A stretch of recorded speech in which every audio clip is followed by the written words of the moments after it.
I am super excited. আলহামদুলিল্লাহ, এতটুকু দুধ থেকে এতগুলো বাটার উঠছে, এটা কিভাবে সম্ভব? আলহামদুলিল্লাহ, আই এম সাকসেস। আজকে অসম্ভবকে সম্ভব করে দেখাবে হৃদয় ফেরদৌস খান চ্যানেল। আর আমাদের সবার বাসায় যেটা অ্যাভেলেবেল আছে ব্লেন্ডার, সেই ব্লেন্ডারটা ব্যবহার করে।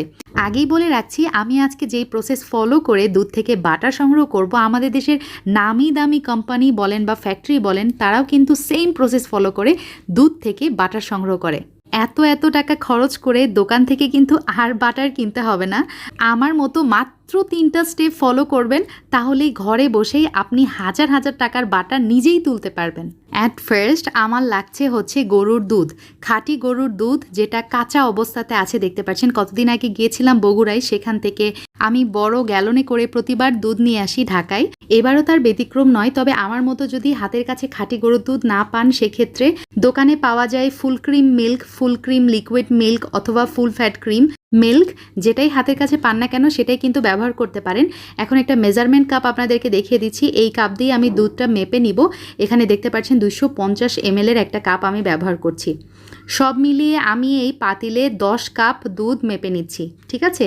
তার মানে 4 কাপে হচ্ছে 1 লিটার, 8 কাপে হচ্ছে 2 লিটার, আর 10 কাপ আমি যেহেতু মেপে নিয়েছি, সেক্ষেত্রে এখানে আছে আমার 2.5 লিটার দুধ।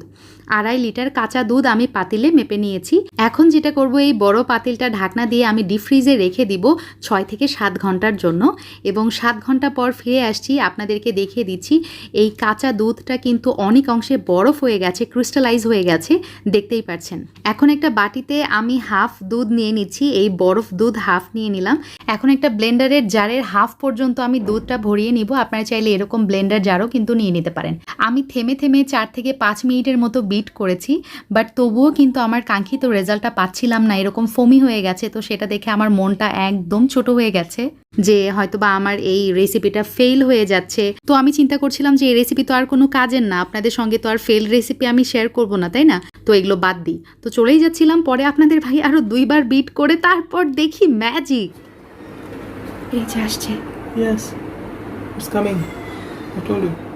It needs force. Tell me thanks. ওফ, আলহামদুলিল্লাহ, thank you baby. I am super excited. আলহামদুলিল্লাহ, এতটুকু দুধ থেকে এতগুলো বাটার উঠছে। I am success. আলহামদুলিল্লাহ। Just look. তো আপনারা নিশ্চয়ই অবস্থাটা বুঝতেই পারছেন যে কি পরিমাণ আমি এক্সাইটেড ছিলাম। আর আলহামদুলিল্লাহ, মানে এই বাটারটা দেখে আমি জাস্ট আনন্দে আত্মহারা হয়ে গেছি যে অবশেষে আমি সাকসেস হতে পেরেছি। সো আমার ভিউয়ার্সের জন্য একটা ইম্পর্টেন্ট টিপস, সেটা হচ্ছে never lose your hope, never ever. দেখতেই পাচ্ছেন নিশ্চয়ই কতগুলো বাটার উঠেছে আমার 2.5 লিটার দুধ থেকে। 2.5 লিটার দুধ থেকে আমি প্রায় 250 গ্রামের মতো বাটার পেয়েছি। সবগুলো দুধ এভাবে ব্লেন্ডারে ব্লেন্ড করে নিয়ে তারপর একটা ছাঁকনির সাহায্যে আমি বাটারগুলো ছেঁকে নিলাম। আর দেখতেই পাচ্ছেন এভাবে একটু কাত করে রাখছি, যাতে করে পানিগুলো বাটার থেকে বা দুধগুলো বাটার থেকে সমস্ত ঝরে যায়। তো 2 থেকে 3 ঘন্টা পর আমি একটা বাটিতে আমি বাটারগুলো তুলে ফেলছি। আমি বাটিতে একটা পলি বিছিয়ে দিয়ে তারপর কিন্তু বাটারগুলো তুলে নিচ্ছি, যাতে করে যখন বাটারটা জমে যাবে তখন বাটি থেকে তুলে নিতে আমার ইজি হয়। আর চামচ দিয়ে একটু ভিতরে নেড়ে দিচ্ছি, যাতে করে কোনো লাম্পস কিংবা ওই যে বাবল থাকে না, সেটা যেন না হয়। তো এখন আমি এভাবে বাটারটা মুড়িয়ে ডিপ ফ্রিজে রেখে দিব 1 ঘন্টার জন্য। তারপরে আপনাদেরকে দেখিয়ে দিচ্ছি।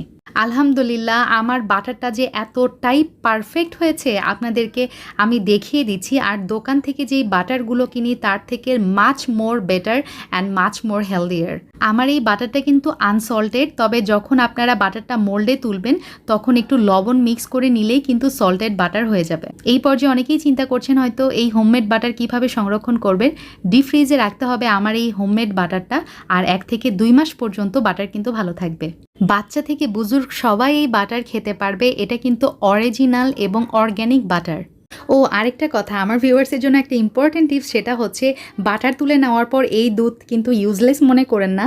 এই দুধ ব্যবহার করেই কিন্তু আমি গতকালকে ছানার মিষ্টিটা আপনাদের সঙ্গে শেয়ার করেছিলাম। আর এই দুধ আপনারা জাল করেও খেতে পারবেন। এখন আমি চিন্তা করছি বাজার থেকে আর বাটার কিনবো না, বাসাতেই এভাবে বানিয়ে নিব।